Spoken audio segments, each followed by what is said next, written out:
Hello viewers!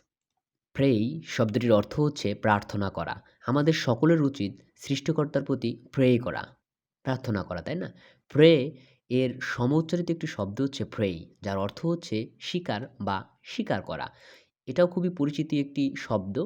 তো এখানে আমরা জানি যে বিভিন্ন প্রাণী বিভিন্ন প্রাণীকে শিকার করে খাবারের জন্য। এটা একটা বাস্তু সংস্থানের একটা অংশ, তাই না? তো বন্ধুরা, যে জিনিসটি গুরুত্বপূর্ণ সহকারে মনে রাখবেন, প্রে অর্থ যখন প্রার্থনা করা, এটা সাধারণত ভার্ব হিসেবে ব্যবহৃত হয়। তবে প্রে অর্থ যখন স্বীকার করে, এটা ভার্ব এবং নাউন উভয় হিসেবে ব্যবহৃত হতে পারে।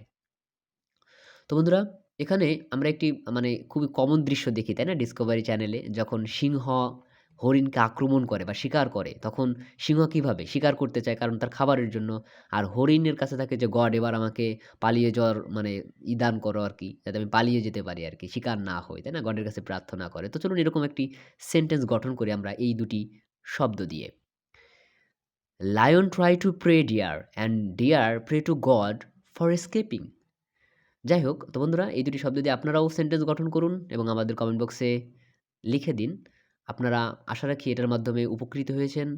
ভিডিওটি কেমন লাগলো অবশ্যই জানাতে ভুলবেন না।